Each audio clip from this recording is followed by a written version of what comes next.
দেশে কাঙ্ক্ষিত সংস্কার না হলে আগামী নির্বাচন ঝুঁকির মুখে পড়বে, অথচ অন্তর্বর্তী সরকারের প্রস্তাবনা বাস্তবায়নে কোনো অগ্রাধিকার নেই। মনে হচ্ছে তারা পথ হারিয়েছে, এমন বক্তব্য মিলেছে বাংলাদেশ রিফর্ম ওয়াচ প্ল্যাটফর্মের আত্মপ্রকাশ অনুষ্ঠানে। এ সময় বিশিষ্ট অর্থনীতিবিদ অধ্যাপক রেহমান সোবহান বলেন, শুধু কাগজে কলমে উদ্যোগ নিলেই দেশের সংস্কার হয় না। নতুন ব্লেন্ডে আরো রিচ অ্যারোমায় সেলন ফ্যামিলি ব্লেন্ড টে। শপথ গ্রহণ করতেছি যে আমি আইন অনুযায়ী ডক্টর মোহাম্মদ ইউনূস নেতৃত্বাধীন অন্তর্বর্তী সরকার নিয়ে প্রত্যাশা ছিল আকাশচুম্বী। কথা ছিল দেশের রাজনীতির নতুন অধ্যায়ে ব্যাপক সংস্কার হবে। সেই লক্ষ্যে তৈরি হয় 11টি কমিশন ও কমিটি।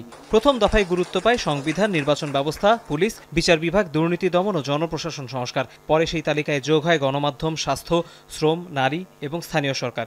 কিন্তু বিপত্তি বাধে বাস্তবায়নে।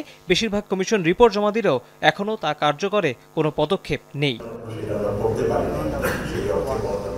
এসব সংস্কারকে আদৌ হবে নাকি এমন ঝিমিয়ে থাকবে তা পর্যবেক্ষণে আত্মপ্রকাশ করল বাংলাদেশ রিফর্ম ওয়াচ নামের নতুন এক প্ল্যাটফর্ম, যাদের সহায়তা দিচ্ছে নাগরিক প্ল্যাটফর্ম ও গবেষণা সংস্থা সিপিডি।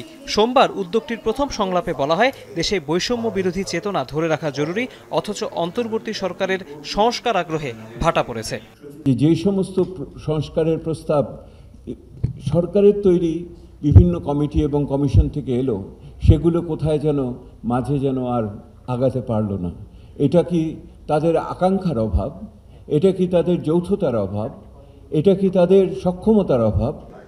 এ সময় সরকারের কার্যক্রম নিয়ে হতাশা প্রকাশ করেন রাজনীতিবিদ ও সুশীল সমাজের প্রতিনিধিরা।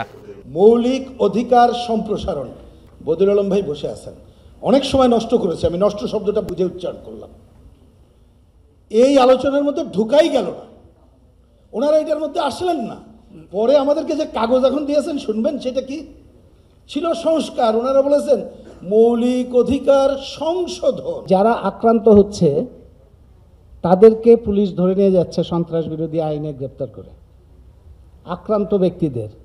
এবং আদালতও এরকম যে আদালত তাদেরকেই সন্ত্রাসী হিসেবে কারাগারে পাঠাচ্ছে। এই প্রতিষ্ঠানগুলো, তার মানে সংস্কারের ছোঁয়া কোথায় লাগলো? অর্থনীতিবিদদের অভিযোগ, সরকার মবের প্রবণতাকে প্রশ্রয় দিচ্ছে, আর ব্যবসায়ী নেতাদের তো নীতি নির্ধারকদের সক্ষমতা নিয়ে প্রশ্ন আছে।